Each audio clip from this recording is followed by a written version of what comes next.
关注腾讯动漫 APP， 肩部作品更新中。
陆林说试着通过这里，虽然不知道怎么办到的，他确定这里的机关不会威胁到我们了。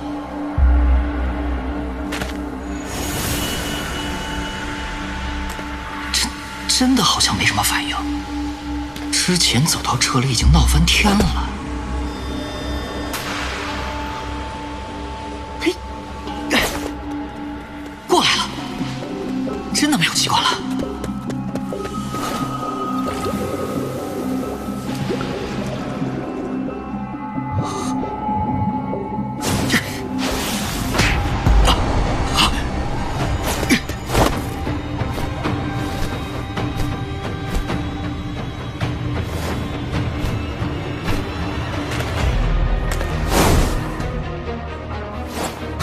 真快，在他出现之前，完全没有察觉到结界。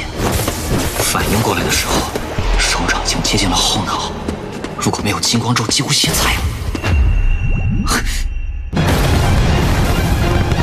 这个威力，炸不掉金光咒。等等，金光咒被点燃了，怎么可能？这诡异的火焰是什么？四周的环境完全没有燃烧痕迹，被点燃的只有金光。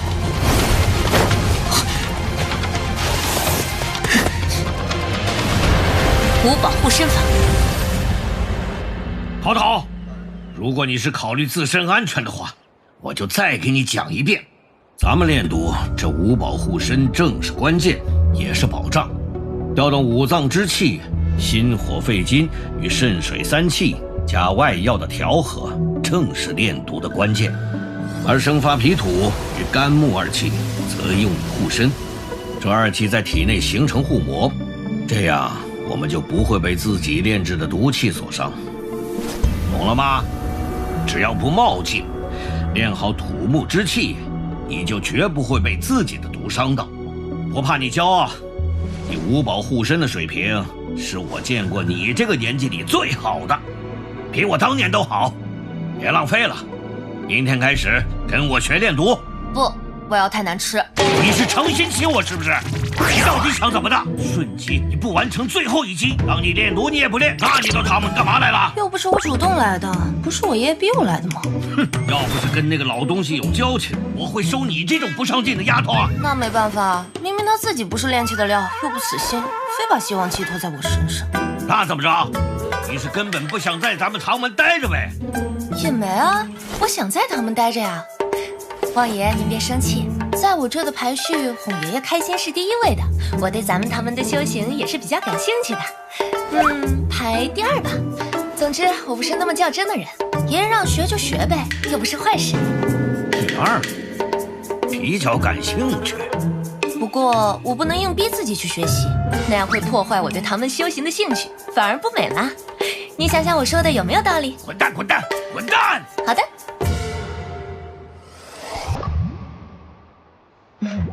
毒我是不打算练的，不过这土木之气的生发我是从没听下过。而且我发现啊，如果调整土木之气做成的气膜，是可以用它来存东西的。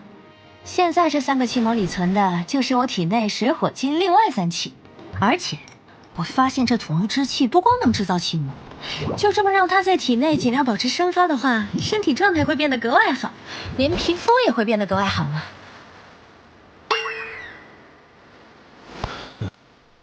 这几个，还有马龙也叫过来。有门有门，是护士老财啊！不能这么说自己的同门，是也不能。马龙，别玩了。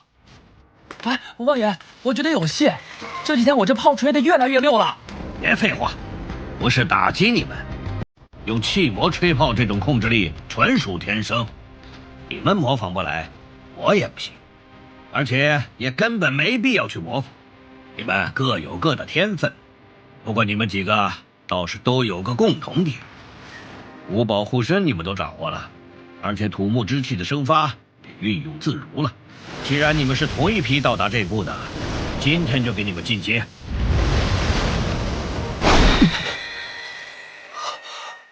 这是什么？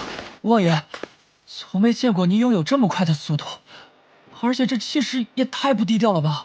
对，咱们平时走的都是隐秘的路子，毕竟唐门是出刺客的流派嘛。马龙，我问你，当一个刺客的行动暴露的时候，他该怎么做？不惜一切代价完成任务。这都是废话，你愿意继续完成任务，还是撒丫子跑都随你。但不管怎么做，你都要有相应的手段。刺客的任务失败就意味着暴露，这种时候隐秘那一套已经没用了，往往会陷入敌人的围捕之中。就算你想重新隐藏起来，也得先突围。而这土木之气就是我们放弃隐秘行动的护身符，将这2气用我接下来教你们的方法反运回经络内，它会变成力量的催化剂，能让你们瞬间恢复体能，也可以大幅提升你们的行动能力。这就是唐门子弟危急时用于自保的手段，土木留住。这大姐什么路子？动作快得能跟上迅雷，而且这阵势，怎么看也和其他蔫不出溜的唐门人不一样。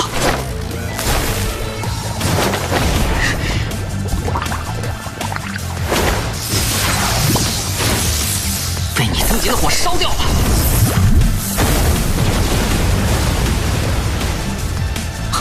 消失了。这本就是我自己的心火，怎么会烧得伤我？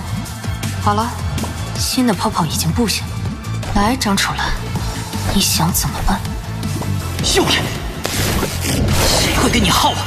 我懂了，他那个惊人的速度没办法在悄无声息的状态下发动，不然他第一次对我偷袭的效果会更好。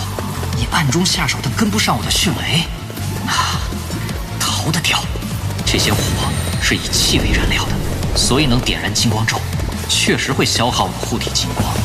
但一下烧完我的金光可没那么容易，只要我一门心思往前冲，你拿我没辙。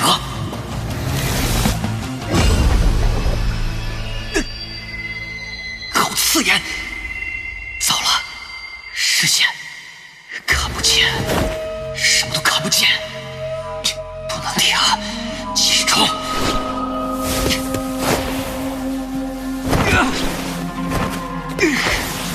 不能把希望都寄托在金光咒上。小白，长虫！好像被踩了尾巴的猫科动物，有点意思。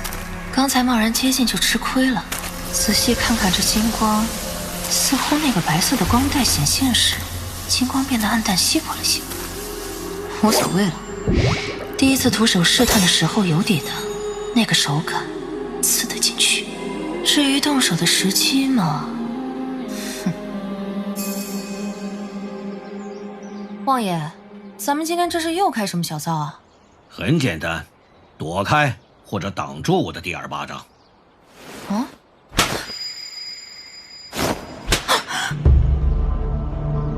我刚才的动作很快吗？若真动手，你反应不过来吗？并没有。第一下就算了，为什么2下都没躲开？这就是今天要教你的下手的时机。我来描述一下你刚才的状态吧。听到我让你防住第二巴掌的时候，你有一个多余的疑惑念头。你说我下手的时机是什么时候？在我动念的那一刻。差不多，但不准确。马龙在这方面的才能不错。今天你们2个就形影不离，互相寻找出手的机会。桃姐，得罪了。马老师，别放水啊！桃姐啊，不打你。真的？接下来1个小时我都不会打你，只许你打我，还不行？说好了啊，你抽了我1上午，才打中你2、3下，到底怎么做到的？你用瞬击那是作弊，我一旦捉住了你的杂念，我就能得手。我没捉住，或者我判断错了，那就会被你防住。捉住我的杂念？你有读心术啊？当然没有读心术，你的思维我肯定看不穿，但看不穿的前提是那些思维是真正属于你的。如果他们并不属于你，则算作杂念。几乎这世上的所有人其实都有2套思维，完全属于你被你操纵的思维，还有被误以为属于你，其实仅仅是思维本身的那个思维。区别，你的思维完全属于你，被你支配，且能100%被你贯彻为行动，你也能随时停止它。而思维这个怪物，实际上是你一直以来依赖的东西，你是被它支配的。你我都是修行人，说到这步你该懂了吧？那些你不能自如切断的，都是名为思维的杂念与妄念，是外部世界对你的操纵。我自然可以去引导、利用，甚至替你创造新的思维来操纵你的行为。一旦被我掌握，你的破绽就出现了。怎么？你说的这些我懂了。那个完全掌握自己的状态，毕竟练功时咱们都体验过，所以我刚才试了试用我的思维，同时去完成盯住你和吃饭2件事。好难，很短的时间内我做到了。但是接下来，我意识到我忘记了口中食物的滋味，再后来似乎是对这种境界的得意，接着我意识到思维已经产生，现在还产生了小遗憾。很难。同时专注的事越多，就越容易产生杂念，不用去压制，就这么观察它就行。以前望爷对我说过，思维这东西，你想压制它，它就无比强大；你什么都不做，就是看它、面对它，它自己就会慢慢消退。这就叫做观。就像水面，摆弄它，它会被你弄得波涛汹涌。你高坐在灵台上观它、看它，它最终会对你无可奈何而归于平静。这时的你就是自在，以无为面对纷繁的妄念，终获自在。自在的你绝不是枯木一段，自在的你无不为。张楚岚，非常好。从被炫光之气闪中到现在，你的表现出乎意料，竟然到现在都保持着对这场对决的专注。如果在接下来那个决定性一瞬，如果你能一直不产生那个名为思维的妄念，我这次就放你一马。时间，我恢复了。遗憾。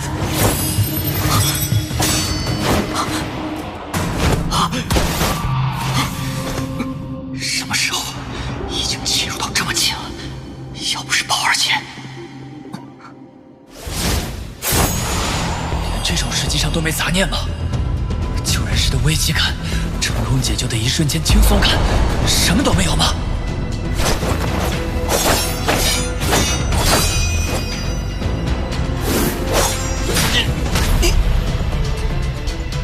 我在胡思乱想什么？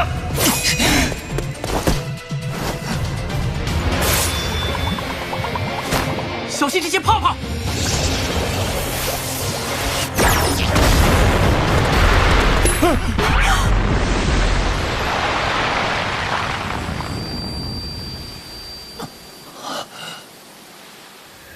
什么玩意儿？看，宝宝，张楚兰。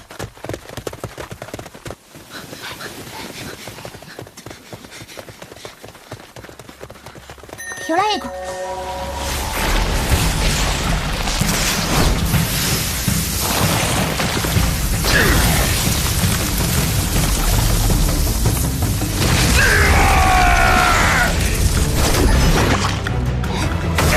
张六清，有完没？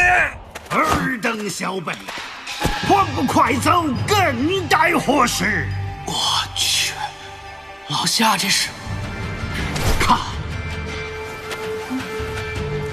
前方狭窄的山谷，正如那秋山的情报。速去速去，本将军与尔等断了后。受累了，夏老爷，你自己量力而行。你俩还发什么愣呢？走啊！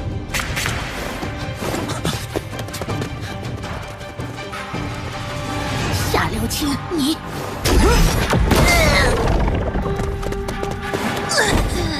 张楚兰，无论如何替我顾得金凤周全。得嘞，多仗也不敢说，只要不是拿我们几个命来换，不惜其他任何代价。哼，也罢。别想过去！夏六清，你的手段我大致已经弄懂了，尽管出招吧。因为现在你推开我，你会把我推向能够拦住他们的方向。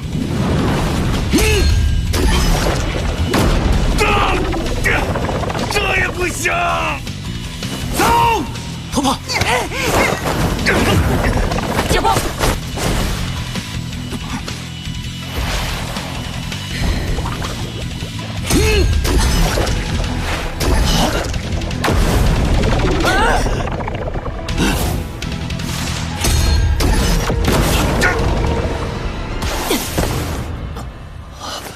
到底是怎么攻击到的？婆婆，别分心了，快！越早到达唐州，越能解除夏老的危机。现在这几个已经这么难对付了，其他追兵一到，咱们谁都好不了。既然唐妙星给咱们开了这个口子，那是福是祸，就到唐州见分晓了。跑不开吗？托木，元儿，我以为我那个丫头就够凶了，谁这么横，把你整这么惨？元儿，过来，快躲起来！快躲起来！看那造型和手段，我相信一个传说，有2种说法：一说是唐太宗李世民未能救得被宰相魏征斩于梦中的龙王；一说李世民他爹冤杀功臣刘文静。总之，爷俩从此以后夜夜为恶鬼缠身，不得入睡。后有大将尉迟恭与秦琼请命，为君主在寝宫门前值夜。那以后，高宗和太宗终于高枕无忧。从此，世人相信，这2将的形象能聚邪魔于门外，守护家宅平安。这老头的手段跟这传说很像，一旦被他察觉到你的准确位置，他就能把你推开。他还能控制这股推力的方向，不过好在这推力不会伤及目标。不受伤也不行啊！照你这么说，这老头没破绽，他在那儿导致咱过不去呀。一个人肯定过不去，咱们一起上也不行。但配合一下就说不准了。针对议事中的破绽下手，咱们每个唐门人不都是被这么训练的吗？懂了。元儿，你打头阵。这个位置，这个视野，不管鼠辈从何方而来，都逃不过某的法眼。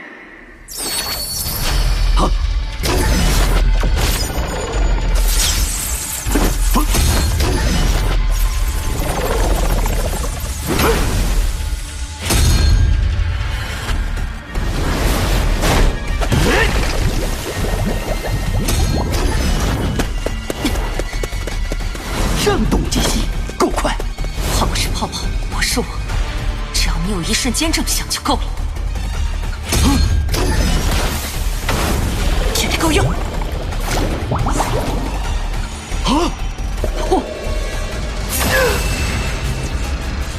什么？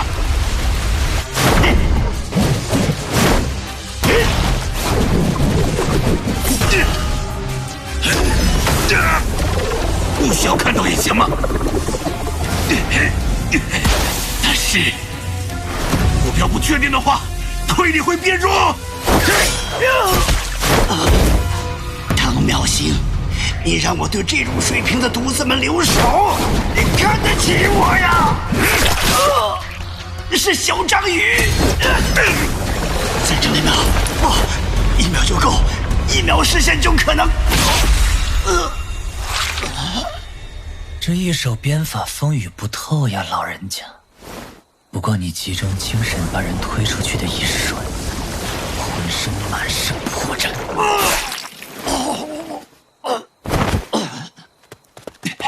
得手了！快追，马龙！发什么呆呢，马龙？你们先去。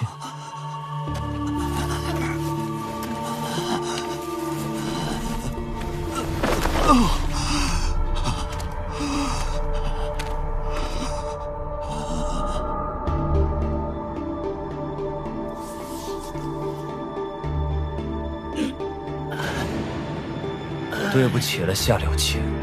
虽然你我无怨无仇，但是我需要你成为我的一客。没错，一堂绝佳的实践课。老唐门从不和人较量，所以没有对手，只有目标。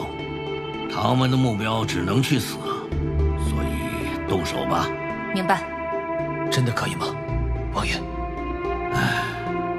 其他人你们可以酌情处理，但夏柳青和金凤是全姓。我记得重点给你们讲过，这帮人要搁以前，杀了就杀了，没人会找你的麻烦。那个夏柳青年轻的时候作恶多端，你们都受过唐门最传统的训练，但唐门最擅长做的事，你们却一直没做过。所以，去吧，尤其是夏柳青。没错，我做足了所有成为刺客的训练，却还根本没有入门。我所缺的，就是能摧毁一个生命的觉悟。你是我的一堂课，这堂课后，那个冷酷、残忍、嗜血的我将真正觉醒。我将敲开那座冷峻、血腥，却又优雅、神秘的殿堂之门。动手吧，马龙！小子，你没杀过人吧？